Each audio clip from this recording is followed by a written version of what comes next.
자, 오늘 계속해서 믿음에 대해서 좀 살펴봅니다. 하나님을 아는 만큼 믿고 믿는 만큼 영광을 보게 된다. 좀 따라해 보세요. 믿는 만큼, 아는 만큼, 믿고 믿는 만큼 하나님의 영광을 보게 된다. 자, 그래서 오늘은 필요를 채우시는 하나님, 여러분들이 가지고 있는 책 184쪽에 대해서 좀 살펴보려고 합니다. 하나님 말씀은 시편 68편 5절,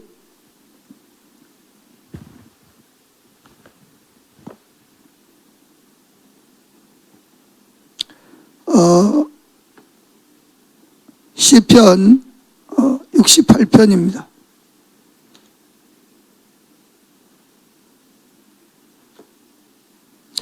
조지 물러가 이제 성경을 읽다가 이 구절을 읽고, 그리고 하나님이 나를 고아원을 하라고, 그분이 원래 목회자였거든요. 나를 고아원을 하라고 하나님 나를 부르시는구나. 그렇게 계시를 받고 고아원을 시작한 그런 구절입니다. 자, 시편 68편 5절 다 같이 읽어볼까요? 그의 거룩한 처소에 계신 하나님은 고아의 아버지이시며 과부의 재판장이시라. 근데 여기 과부도 나오는데, 조지 물러 목사님에게 마음에 계시가 된 것은 하나님은 고아들의 아버지시며, 이 말씀이 마음에 와 닿은 거예요. 계시가 된 거죠. 그래서 하나님이 나를 이제 고아들을 돌보는, 하나님이 고아들의 아버지니까 내가 그 하나님의 청지기로서, 종으로서 하나님이 나를 고아원을 하도록 나를 부르시는가 보다. 그렇게 해서 이제 이 조지 물러가 작은 교회를 담임하고 있었는데 이제 선포를 하죠. 하나님이 나에게 이렇게 고아원을 시작하라고 말씀하셨다. 근데 사실은 가진 건 아무것도 없어요. 건물도 없고, 또 가진 돈이 있는 것도 아니고, 교회가 또 후원할 수 있는 그런 단계도 아니고. 그랬더니 이제 그렇게 광고를 했다 그래요. 기도 부탁한다고. 그랬더니 이제 재직들이 와가지고, 아니 목사님, 그러면 고아원을 하려면 돈도 있어야 되고, 당장 애들 먹이고 입히고 재우려면 건물도 있어야 되고, 걔들을 매일 먹이고 또 학교 보내고 또 하려면 그런 게 다 필요한데 그거 어떻게 하십니까? 그랬더니 그거는 하나님, 누가 아버지다? 하나님이 고아들의 아버지니까 그들의 집이나 머물 집이나 쓸 모든 것은 누가 책임질 거다? 아버지가 책임질 거 아니냐. 그러니까 그냥 기도만 해 주시라고. 그래서 사실은 이 조지 물러는 교회도 담임하면서 또 고아원도 또 새로 시작을 하고, 나중에는 이제 성경 편찬, 성경을 해서 다른 사람들이 이렇게 나눠주는 일도 하고, 또 선교사도 특별히 조지 물러 시대 때 또 다른 많은 선교사들에게도 또 후원을 하기도 하고 했던 여러 가지 사역을 했던 사람 중에 한 사람입니다. 자, 그래서 오늘 여기 성경에 보면 이 조지 물러는 어떤 하나님을 계시받았냐 하면, 하나님은 고아들의 아버지라는 계시를 받은 거예요. 그래서 그는 고아원을 운영하면서 때로는 고아원이 5개씩이나 되고, 그리고 그 아이들을 다 합치면 2,000명이나 되는 고아원을 운영했다고 합니다. 그래서 총 그 아이들을 숫자를 다 세면 약 15만 명 정도를 고아들을 길러낸 전 세계적으로 그래서 이 조지물러를 고아들의 아버지라고 그럽니다. 그래서 여기 나와 있는 이 책에 나와 있는 내용은 조지물러의 전기에 나와 있는 게 아니라 5만 번 응답받은 물러의 기도의 비밀, 이 생명의 말씀사에서 나온 거기 68쪽에 기록되어 있는 내용을 여기 책에다가 옮겨 적은 거죠. 그래서 필요를 채우시는 하나님, 그래서 이렇게 말하죠. 주님은 우리 속에 거하실 뿐 아니라 필요를 채우시는 하나님이 되시기도 합니다. 그러면서 이제 이에 대한 좋은 예는 조지물러의 예일 것입니다. 조지물러는 홀슨 테일러와 같은 시대에 살았던 사람입니다. 어제는, 지난주 수요일은 홀슨 테일러에 대해 살펴봤죠. 그는 그 당시 영국에서 고아원을 운영했습니다. 사람들은 그를 고아의 아버지라고 부릅니다. 그는 많을 때는 5개의 고아원에서 2,000명의 고아를 한꺼번에 돌보았고 평생 동안 15만여 명의 고아들을 보살폈습니다. 그렇습니다. 근데 이제 이분은 일반 고아원을 하는 분들은 뭐 기업체라든지 교회라든지 뭐 계속 이게 후원을 받아서 운영을 하잖아, 그죠? 근데 이 조지물러는 좀 특별한 방법으로 고아원을 운영했습니다. 이게 뭐죠? 고아들을 위해서 필요가 있을 때마다 아무에게도 손을 벌리거나 후원을 요청하지 않은 거예요. 오직 하나님께만 필요를 구하고 하나님께서 필요를 채울 것을 신뢰했어요. 왜 그랬냐 하면 이 조지물러가 고아원을 운영하면서 어떤 목적을 가지고 있었냐면 하나님은 성경의 속에만 나와 있는 그런 기적을 일으키는 하나님이 아니라는 거예요. 예수님 뭐 보리떡 5개 물고기 2마리를 가지고 5,000명을 먹이기도 하시고 또 4,000명을 먹이기도 하시고 엘리야도 또 뭐 사르밧 과부의 집에 가서 뭐 그 기름 조금하고 밀가루 조금을 탁탁 털어서 줬더니 흉년이 지날 때까지 뭐 풍성하게 먹고 자랐다든지, 뭐 나아만 장군이 뭐 문둥병이 났다든지, 예수님이 뭐 죽은 자가 살아났다든지, 그런 그 성경에 나와 있는 하나님이 성경에만 갇혀 있는 하나님이 아니라 지금도 실제적으로 우리 가운데 역사하시는 하나님이심을 그때 당시에 사람들에게 보여주고 싶었다는 거예요. 왜냐하면 그때 당시에 많은 사람들이 하나님은 믿지만 하나님께서 자기들이 기도하면 기도를 응답해 주시고 또 자기들의 필요를 채우시고 성경에 나오는 그런 기적이 일으키는 그런 하나님이심을 믿지 않고 굉장히 교회가 위축이 되고 어떤 하나님을 신뢰하지 못하는 그런 걸로 인해서 너무 마음이 아팠어요. 그래서 조지물러는 자기가 누구에게도 손을 벌리지 아니하고 고아들의 아버지인 하나님이 고아들의 필요를 채울 것을 신뢰함으로 하나님께로부터만 공급을 받아요. 그렇다고 해서 하나님이 뭐 한뚝 떨어지는 게 아니라 하나님이 뭐 필요할 때마다 다른 사람들의 마음을 움직여서 이 조지물러에게 그 기부를 하고 헌금을 하게 해서 그걸 가지고 하나님이 지금도 이렇게 살아서 역사하신다는 것을 보여주기를 원했던 겁니다. 그래서 이 조지물러는 고아원을 운영하면서 그 식사를 그 한꺼번에 2,000여 명을 먹이면서 고아원을 운영하면서도 10분 이상 식사 시간이 늦어본 적이 없다 그러잖아요. 10분 이상. 여러분 생각을 해보세요. 2,000여 명을 먹이고 가르치고 재우고 씻기고 하려면 사람은 얼마나 많이 필요하고 돈은 또 얼마예요. 걔들은 또 2,000명이 한꺼번에 먹는다고 생각을 해보세요. 옷을 사줘야지, 신발 사줘야지, 노트 사줘야지, 책 사줘야지, 잠잘 때 겨울에 또 뭐 난방비 또 여름에 또 에어컨 뭐 그때 에어컨이 있었는지는 잘 모르겠지만 그때는 에어컨은 별로 없었던 것 같아요. 하여튼 그렇죠. 그런데 그게 하루에 돈이 얼마나 많이 들어가겠어요. 먹는 건 또 얼마나 돈이 많이 들어가겠습니까? 그런데 그런 상황 속에서도 아이들의 식사 시간이 10분 이상을 지연한 적이 없다는 거예요. 하나님께서. 그래서 이렇게 말합니다. 어떻게 이런 일이 가능했을까요? 그는 무엇보다 성경을 통해 하나님은 고아의 아버지라는 사실을 깨닫겠다는 계시를 받았다는 거예요. 하나님은 고아들의 아버지시며 라는 시편 68편 5절에 있는 말씀을 다시 말해서 하나님께서 그에게 자신은 고아들의 아버지 되심을 계시하신 거라는 거죠.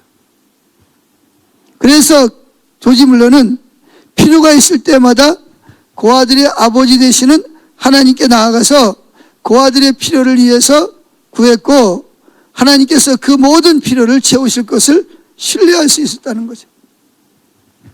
그래서 책을 읽어보면 그때 당시에도 여러 개의 고아원이 있었어요. 그런데 고아원을 하면 대부분이 어떻게 했냐? 그 원장과 가족은 아주 의리의리한 집에서 잘 먹고 잘 사는 거죠. 근데 고아들은 다 어렵고 힘들었어.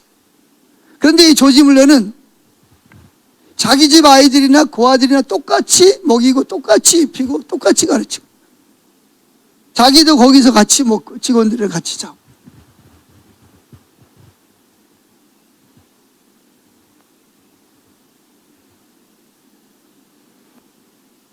그래서 그 많은 필요가 있을 때마다 한 번도 다른 사람에게 우리가 뭐 땅을 사서 고아원을 지어야 됩니다.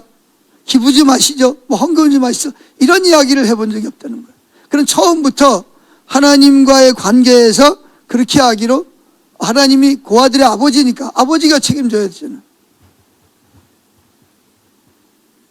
그래서 하나님이 고아들의 아버지이기 때문에 자기 자녀들의 필요를 채울 것을 신뢰할 수가 있었다는 거죠. 그래서 조지 물러는 이렇게 말했다고 합니다.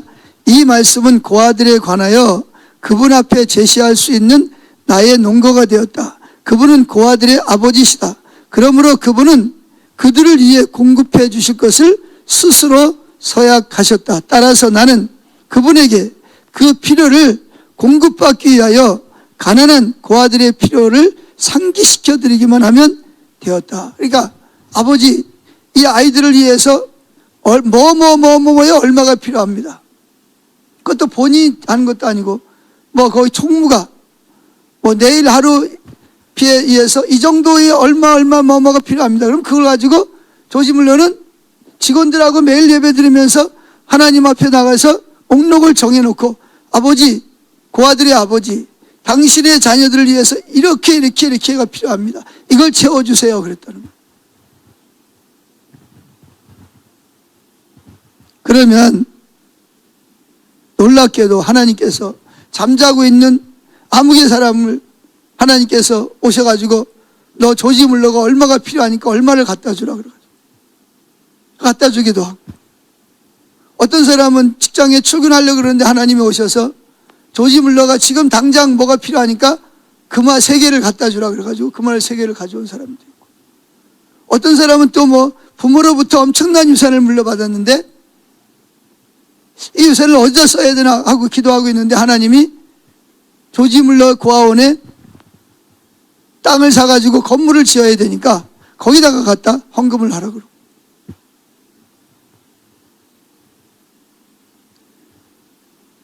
그렇게 해서 조지 물러는 여기 이렇게 말하고 있잖아요. 나는 그분의, 즉 고아들의 아버지이신 하나님에게 그 필요를 공급받기 위하여 가난한 고아들의 필요를 상기시켜 드리기만 하면 되었다. 그 다음에 보면 심지어 절박한 상황에서도 그는 오직 하나님만을 신뢰했습니다. 다음은 그의 믿음과 그것으로 인하여 경험한 하나님의 영광을 한 부분을 볼 수 있는 좋은 예입니다. 그래서 어느 날 이제 하루 사용할 수 있는 일용할 양식밖에는 없어요. 잘 준비됐는데, 그러나 문제는 내일이에요. 근데 물레의 손에는 그 재정적인 돈이 없는 거예요. 양식도 없고 아무것도 없어요. 그는 그렇게 시간이 촉박하고 다급한 상황에서도 내일에 대해 전혀 걱정하지 않았다는 거예요. 여기 보면 단순히 걱정하지 않은 것이 아니라 기도로 주님께 맡겼던 것이다. 주위 사람들은 이해할 수가 없었다. 내일에 대해 속수무책인 것으로 생각했다. 빵 한 조각 살 돈 없는 상황이었으며 우유를 구입할 돈도 없었고 석탄도 필요하고 많은 일용품이 절박하게 필요했었다. 그러니까 모든 게 다 떨어진 거예요. 그런데 밀러는 걱정을 안 하고 있는 거예요. 그래서 뭐라 그러냐? 그냥 걱정을 안 하고 있는 게 아니라 그냥 그 필요를 하나님께 아뢰기만 하는 거죠. 그래서 그러나 밀러는 단지 기도 외에는 아무것도 하지 않았다. 그런 가운데서도 낙심하지 아니하고 주님께서 그들을 버리지 않으시고 도우신다는 분명한 믿음을 가지고 있었다. 날이 저물어 저녁이 되었는데도 여전히 내일 필요한 양식과 용품들이 들어오지 않았다는 거죠. 그런 상황에서 놀랍게도 하늘의 하나님께서는 이미 그 사정을 다 알고 계셨다. 물론은 그 하나님을 신뢰하고 있던 중 한 자매를 통해 케이크를 선물로 받게 되었다. 그 후 밀러는 더욱 힘을 얻어 기도로 계속 하나님께 아뢰며 그날을 보냈다. 하루 동안 들어온 액수를 계산해 보았지만 내일 고아들을 먹이기에 역부족이었다. 적어도 내일 오전 9시까지는 모든 필요가 채워져야만 했다. 밀러의 직원들의 주머니는 여전히 텅텅 비어 있었다. 그 다음 말이 중요합니다. 그러나 밀러는 적은 양의 물품과 텅 빈 지갑을 바라보지 않고, 이게 중요한 거예요.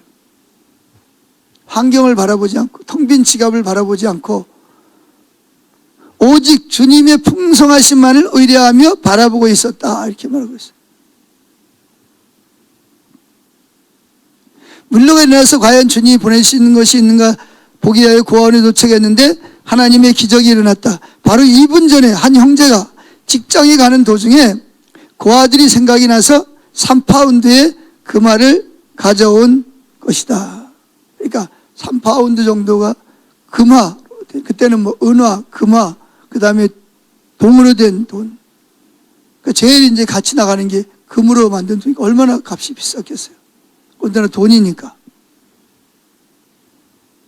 그러니까 이거는 여기에 자세하게 쓰지 않았지만 아마 이 젊은이가 돈이 좀 있는 사람이겠죠. 자기 회사로 가고 있는데 하나님께서 구체적으로 뭐라 그랬을까요? 이제 여기는 그렇게 나와 있지 않는데 그 다른 책에 보면 하나님이 갑자기 그에게 오셔서 야, 그 아무개, 야, 잘하는 아무개야, 지금 조지 물러의 고아원에 얼마가 필요하단다. 그 말은 무슨 말이에요? 갖다 주라는 거잖아요. 돈이 있으니까. 그래가지고 너무 그 하나님 말씀이 분명하고 뚜렷하니까. 그래서 진짜 가는 길에 들려서 그 말을 3개를 주고 간 거예요. 근데 여기 다시 보면 그러나 밀러는 적은 양의 물품과 텅 빈 지갑들을 바라보지 않고 오직 주님의 풍성하심만을 의뢰하며 바라보고 있었다. 그러던 중 날이 밝았다. 물러가 일어나서 그랬더니 어떻게 2분 전에 한 형제가, 그러니까 조지 물러가 거기 고아원에 왔을 때 2분 전에 뭐가 있어요? 한 형제가 금화 3개를 주고 갔다는 거죠.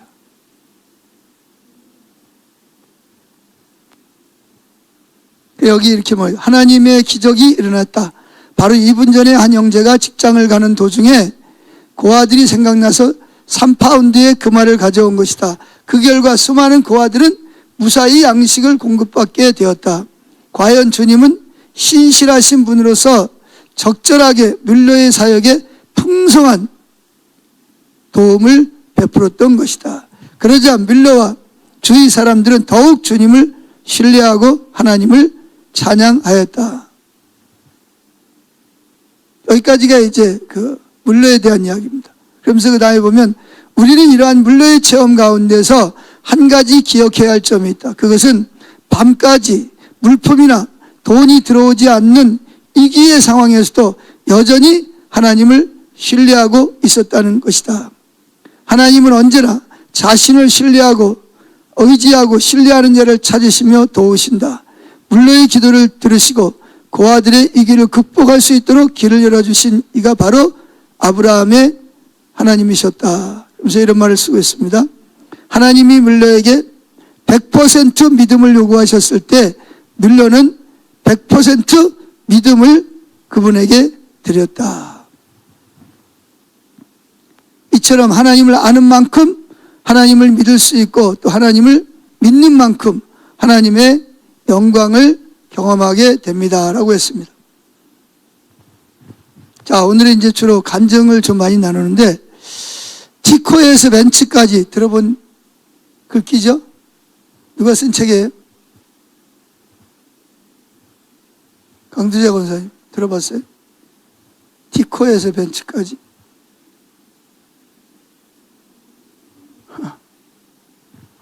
왕의 재정에 나오는 책입니다. 내용입니다. 거기 있는 내용을 제가 잠깐 좀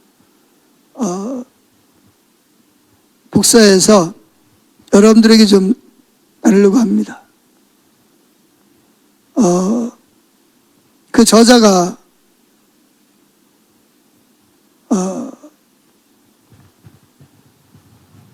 대학교 다니면서 사업을 해가 돈을 많이 벌었는데 그 돈을 자기 돈이라고 생각하고 자기 생색 내고 자기 이름 내는데 뭐 헌금도 뭐 몰래 1억을 해놓고는 뒤에 가서 뭐라 그래요?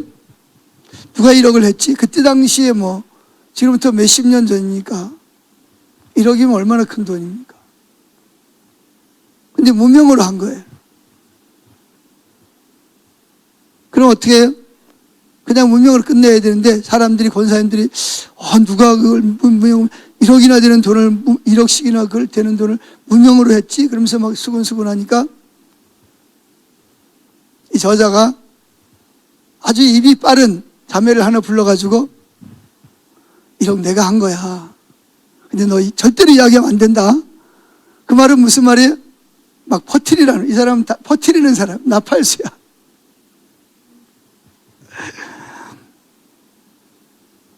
그래가지고 뭐 하고 또 어디에 또 아프리카에 또 음물 파는데 또 뭐 얼마씩 들어가는데 뭐 또 성교사님한테 또 내가 얼마 몇 개 음물 파겠습니다. 막 그래가지고 막 그 교회에서는 막 영웅처럼 막 떠받들어요. 그게 다 이렇게 그러니까 정말 하나님의 하나님을 사랑하고 하나님 말씀에 순종해서가 아니라 자기를 드러내기 위해서 그렇게 열심히 하다 보니까 나중에 어떻게 됐어요? 빚을 지게 되고 사업이 망하게 되고 오히려 50억이나 되는 돈을 빚을 졌다 그랬잖아요.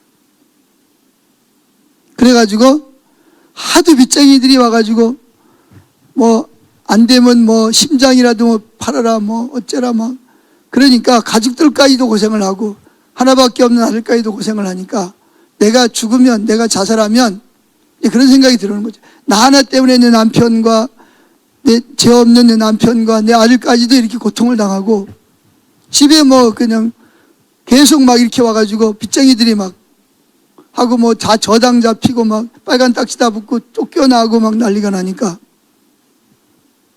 자기가 죽으면 가족들이 다 빚에서 해방되니까 그래가지고 자살을 하려고 여러 차례 시도를 했는데 그래서 남편이 그걸 알고 사정하기를 제주도에서 열방대학에 가서 1년만 좀 이렇게 훈련을 받고 그리고 1년 후에 자살을 하더라도 자살을 하자. 남편이 막 울면서 막 사정을 해서 그래 뭐 지금 죽으나 1년 후에 죽으나 뭐가 다를 바가 있겠냐. 그래가지고 빚쟁이들을 다 모아놓고 내가 1년 후에 빚을 다 갚을 테니까 1년 동안은 나를 괴롭히지 마라. 만약에 나를 괴롭히면 절대로 빚을 안 갚겠다. 협박을 해가지고 전부 다 1년 동안은 참기로 해가지고 열방대학에 들어가서 방 얻어가지고 먹을 게 없어가지고 처음엔 간장을 가지고 밥에다 비벼 먹고 나중에는 간장도 떨어져가지고 소금을 가지고 밥을 먹었다 그러죠. 아세요? 그거 이야기 아세요? 네. 그만큼 뭐예요? 돈이 없어가지고 고생을 많이 한 거예요. 저희들 방 한 칸 얻어가지고 세 식구가 살면서 그러면서 그 열방대학에 가서 강의를 듣고 그렇게 했다 그러죠. 자, 그래서 이제 1년이 지나고 나서 그 조그만 사업을 시작하게 됐답니다. 그 사업이 뭐냐? 이제 서울에다가 2평짜리 안경점을 이제 차리게 됐죠. 전에는 100평짜리를 가지고 안경점을 해가지고 뭐 목회자 이런 사람 다 그냥 막 해줘가지고 뭐 막 퍼주고 막 그래가지고 결국은 빚더미에 올라앉았는데, 그래가지고 2평짜리 서울에다가 이제 가게를 얻어가지고 이제 안경 가게를 하게 됐다 그래요. 근데 이제 그분은 거기서 이제 열방대학의 훈련을 받고 뭐라고 이제 했냐면, 거기서는 뭐라 그러죠? 주님 말씀하시면 세 가지, 즉시, 두 번째 온전히, 세 번째 기쁨으로 뭐한다? 순종한다. 이렇게 글씨를 벽에다 크게 써놓고 이제 그걸 가슴에 새기, 그렇게 이제 배웠으니까. 그래서 이제 아들을 앞에다 앉혀놓고 엄마가 이제 선창 하나님 말씀하시면 즉시 그리고 온전히 기쁨으로 순종한다. 그러면 이제 아들도 따라서 하는 거예요. 그래서 이제 그걸 실천하려고 마음에다가 막 굳게 결심을 한 거예요. 그래서 벽에 보면 주님 말씀하시면 즉시 온전히 기쁘게 순종한다. 이렇게 크게 써붙여놓은 거예요. 그리고 이제 다시 이제 국내로 들어와서 제주도에서 와가지고 이제 서울에 있는 그 안경점, 2평짜리 안경점을 만들어가지고 이제 안경을 팔고 있어요. 그런데 이제 그때 당시 인천에서 일산까지 버스가 없어요. 전철도 없고. 그러니까 몇 번을 갈아타고 가는 거예요. 그래서 인천에서 일산까지 가려면 왕복 5시간이 걸려요. 차가 밀리면 어떤 데 7시간도 걸리는 거예요. 왕복. 근데 뭐 안경점이 장사가 잘 되는 것도 아니고.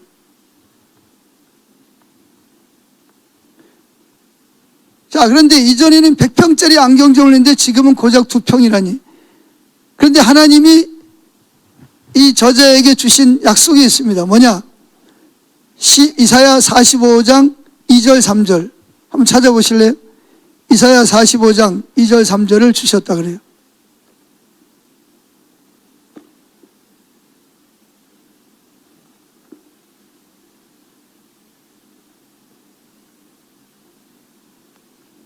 이사야 45장 2절 3절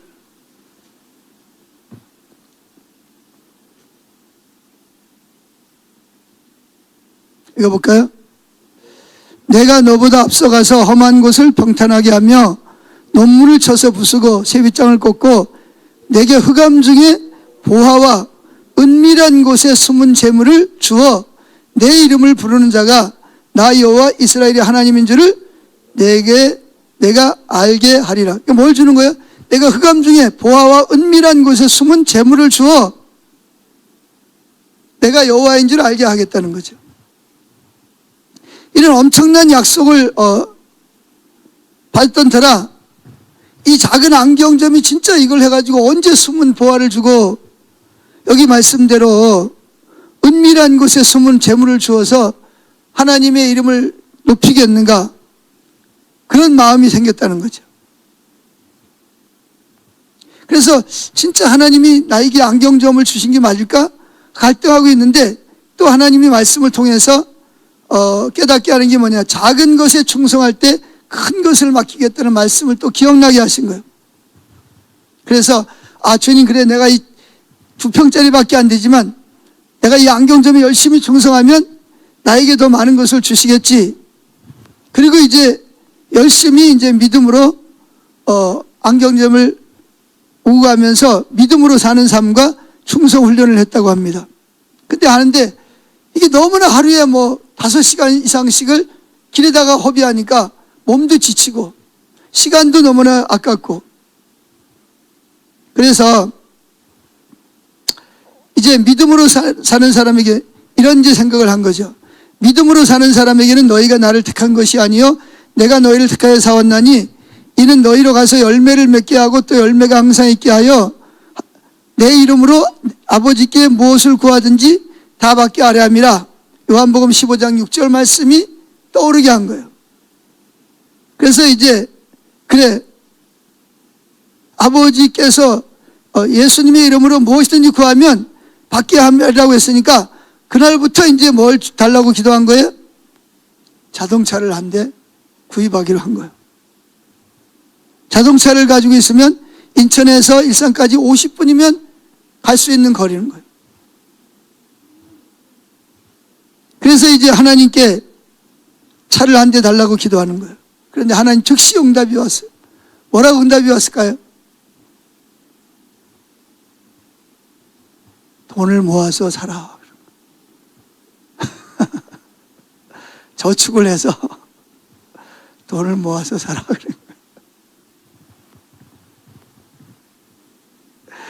그래서 이 저자가 너무 실망해가지고 하나님이 뭐 저축을 해서 살아. 그래서 한 달에 50만 원씩을 모아서 10달이 되면 500만 원이 되면 티코를 한 대 살려고.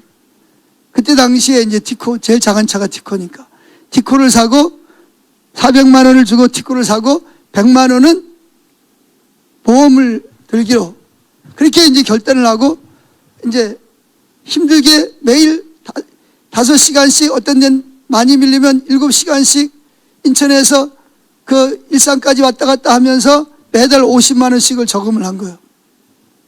드디어 이제 500만 원이 10달이 지나서 500만 원이 됐어요.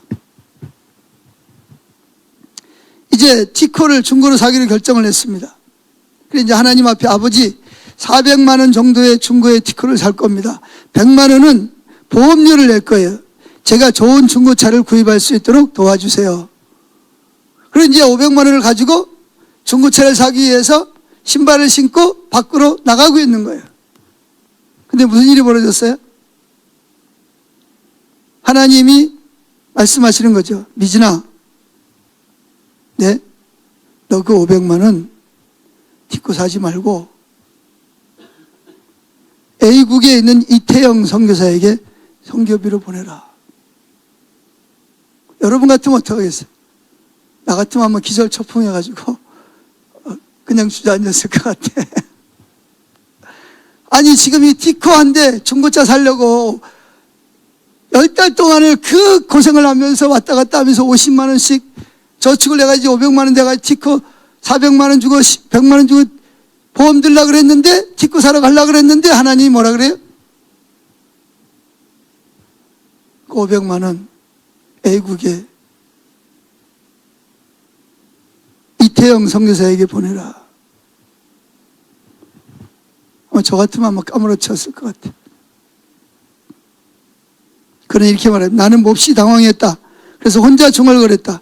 지금 내가 들은 것을 어떻게 주님의 음성으로 신뢰할 수 있단 말인가? 만일 아니라면 돈만 몽땅 날리잖아. 주님의 음성이 확실하다면 순종하겠지만 아닐 수도 있잖아. 마음에서 이제 반발이 올라온 거예요. 이렇게 말하고 있습니다. 나는 주님의 음성이 아니기를 바랐다. 그래서 들은 음성을 무시하고 신발을 신고 밖으로 나가는데 또 이런 음성이 들려오는 거예요. 주님의 음성을 들었다면 무시하지 말고 검증을 해야지. 이제 열방대학에서 배운 말씀이 이제 생각이 나는 거예요. 그 양심이 찔린 거예요. 그래서 이제 속상했지만 도로 이제 신발을 벗고 집에 들어와서 뭐 해야 돼요? 이게 진짜 하나님의 음성인지 아닌지 분별을 해야 된다. 이게 하나님의 음성인지 사탄의 음성인지 내 음성인지 다른 사람의 음성인지 분별을 해야 된다. 근데 사탄의 음성은 아닌 것 같아. 왜? 사탄이 선교사에게 선교비 보내라고는 안 그럴 거 아니에요. 그럼 내 생각인가? 근데 이 미진자매는 여기 지금 여기서 말하는 이태영 선교사를 아주 안 좋아해요. 별로 사이가 안 좋아. 그러니까 이건 자기 음성은 아니야. 다른 사람 음성, 그건 틀림없이 누구 음성이야? 하나님의 음성이라고.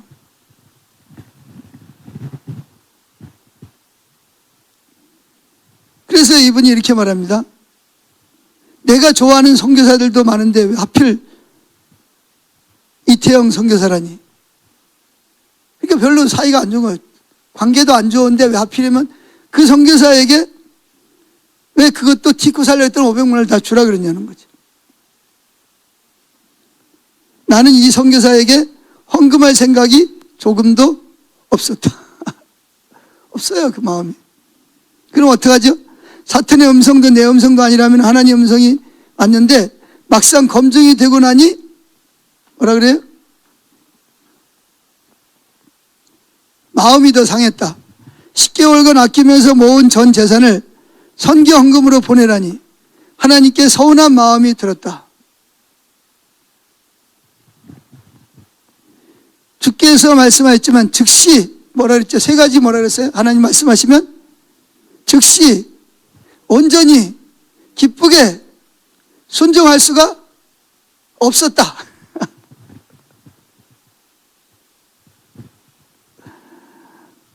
말씀에 순종하는 훈련은 쉽지 않았다. 주님의 말씀 앞에 내 욕심이 순종을 방해했다. 그러나 이미 하나님을 진하게 경험한 나로서는 불순종이 순종보다 더 어려웠다. 이러지도 저러지도 못하고 망설이다가 결국 눈물을 삼키며 전 재산을 모두 이 선교사에게 보내기로 결정했다. 그리고 울면서 외쳤다. 주님이 말씀하셔서 즉시 온전히 억지로 순종하겠습니다.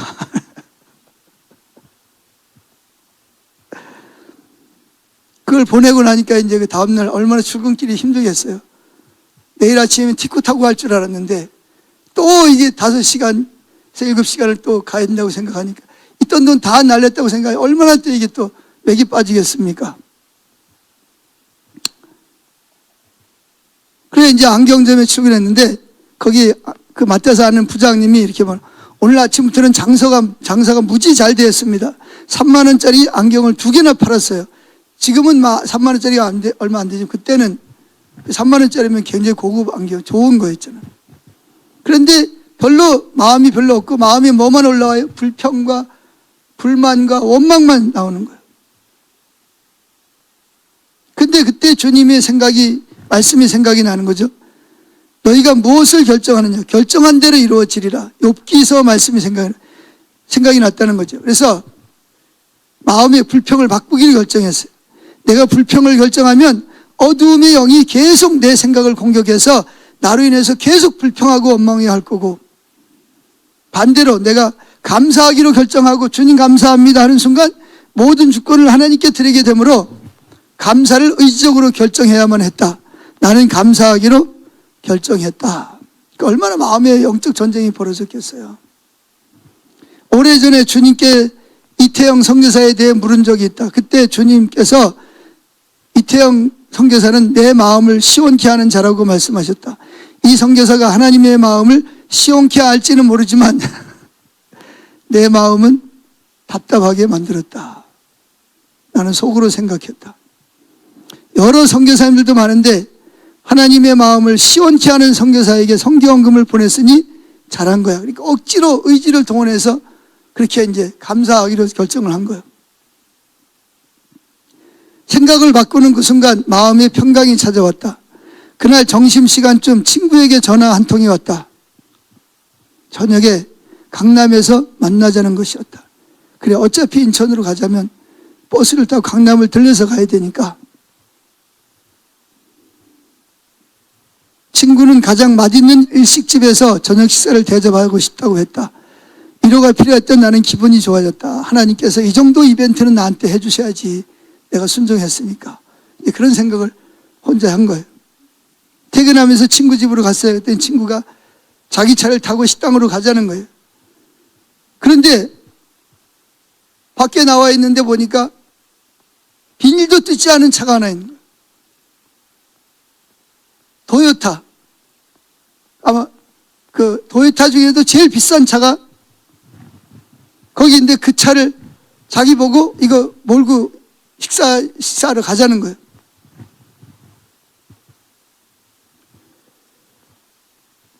그래서 미진 간사님이 속이 뒤틀려가지고 운전 안 해봐도 아주 잘 나가게 생겼네 뭐.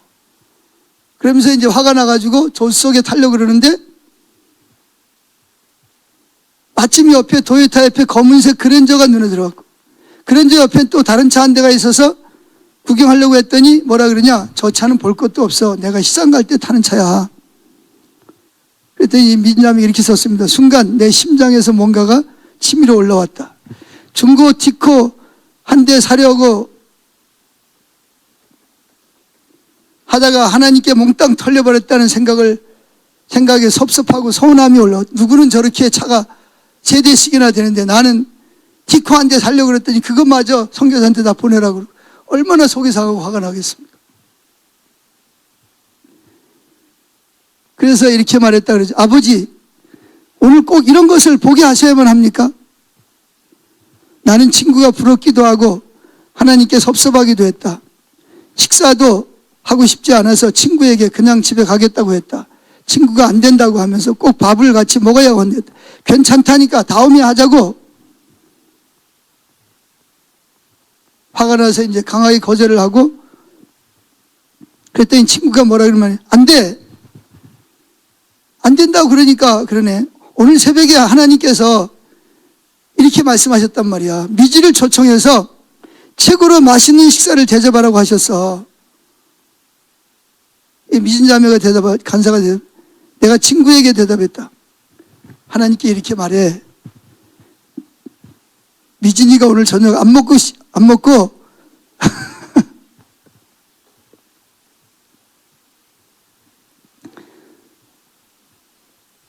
다음에 먹는다고 하나님께 말씀드려라. 그리고 집을 빠져나오는데 친구가 막 화가 난 거예요. 그러니까 하나님 앞에 어떻게 이럴 수가 있냐 그래가지고.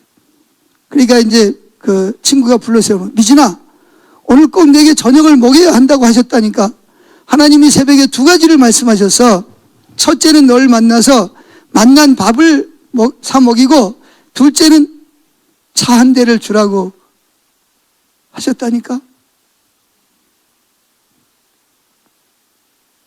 그러면서 그 도요타 차 열쇠를 미진 간사한테 주는 거예요. 그러니까 미진 자매가, 여러분이 미진 자매 간 사람은 어떻게 하겠어요? 뻥 떠가지고 뭐? 그러고 있는 거죠. 이분이 이렇게 썼습니다. 그러면서 친구가 내 손에 자동차 열쇠를 쥐어주었다. 도요타 마크가 선명한 열쇠를. 나는 순간 멍해졌다. 아, 어떻게 이럴 수가 있단 말인가? 그러면서 이렇게 썼어요. 말씀하신 하나님도 그 말씀에 순종하는 친구도 놀라웠다. 나 같으면 차를 주라 그러면 시장 갈 때나 탄다는 차를 선물할 것 같은데, 어제 사온 외제차를 선물하는 친구의 넉넉함이 부러웠다. 그러니까 하나님이 외제차를 주라 그런 건 아니에요. 그냥 3대 중에 한 대를 주라 그런 거예요. 어제 새 차를 사왔으니까. 그런데 이 친구는 뭐를 주는 거예요? 자기가 한 번도 타보지 않은 어제 새로운 차를, 외제차를 미진 간사한테 주고 싶은 거예요. 그래서 내가 그녀에게 말했다. 도요타는 기름값이 없어 못한다. 그랜저 키나 주라. 그리고 저녁도 먹지 않고 그랜저를 운전해서 곧바로 집으로 왔다. 그 차를 10년쯤 타고 다니면서 많은 곳에서 간증했다. 티코를 사려고 그랬는데 성경금 했더니 뭘 주셨다? 도요타를 주셨는데 내가 거절해서 그랜저를 타게 됐다. 그걸 10년 동안 다니면서 이제 그 하나님의 은혜를 간증하고 간사로 여기저기 다니면서 이제 한 거예요. 그래서 그 다음 말에 보면, 그동안 나는 빚을 다 갚을 수 있게 되었고 돈도 조금 모을 수 있게 됐다. 그리고 어떤 차든지 현금으로 살 수 있을 정도가 되었다. 그런데 그랜저가 너무나 튼튼했다. 새 차를 타고 싶었던 나는 그랜저에게 날마다 말했다. 야, 이젠 좀 멈춰라. 너는 좀 쉴 때가 됐어. 며칠 후 정말 차가 갑자기 멈췄다. 엔진에 이상이 생긴 것이다. 나는 행복했다.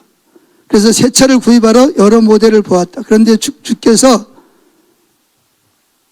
또 자동차를 선물로 주셨다. 무슨 차를 주셨겠어요? 이번에는 벤츠 SLS였다. 놀라웠다.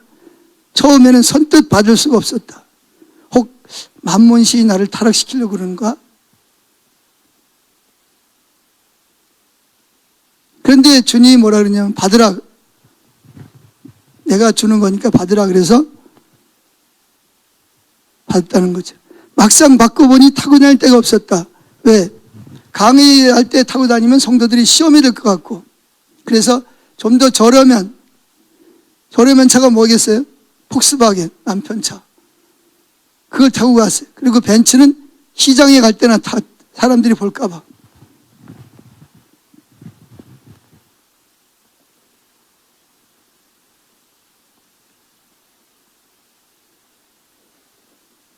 근데 이제 또 문제가 생기죠. 그러던 어느 날 내가 점점 더 교만해지고 있음을 알았다. 그럼 빼고, 이거 내가 이러면 안 되는데, 벤츠를 타고 다닌 지 6개월쯤 되었을 때 강남에서 친구를 만났다. 그 친구가 내 벤츠를 운전해 보더니 내게 손을 내밀며 말했다. 미진아, 이 벤츠 나에게 주라. 여러분 같으면 어떡하겠어요? 인연이 미쳤나?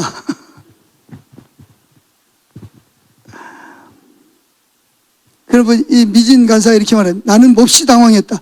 아니, 어떻게 벤츠를 달라고 할 수가 있지? 순간 내 머릿속에 내가 했던 강의들이 지나가기 시작했다. 세상 나라는 사고 파는 나라이고 하나님의 나라는 주고 받는 나라입니다. 자기가 그렇게 강의하고 다닌 거예요. 이분이 이렇게 말해요. 나는 피식 웃었다. 하필 지금 이 강의가 생각난단 말인가? 그것은 주께서 하나님 나라의 원칙으로 말씀하시는 것이었다. 나는 친구에게 손을 펴라고 했고 바로 벤츠키를 친구의 손에 올려주며 이 시간부터 이 차는 내 차야 라고 말했다. 그래서 뭘 생각했을까요? 10년 전에 내게 도요타를 주려고 했던 넉넉한 마음의 친구를 나는 부러워했었다. 그런데 믿음으로 사는 삶의 훈련을 통해 나 역시 넉넉한 마음의 사람으로 바뀌어가고 있었다.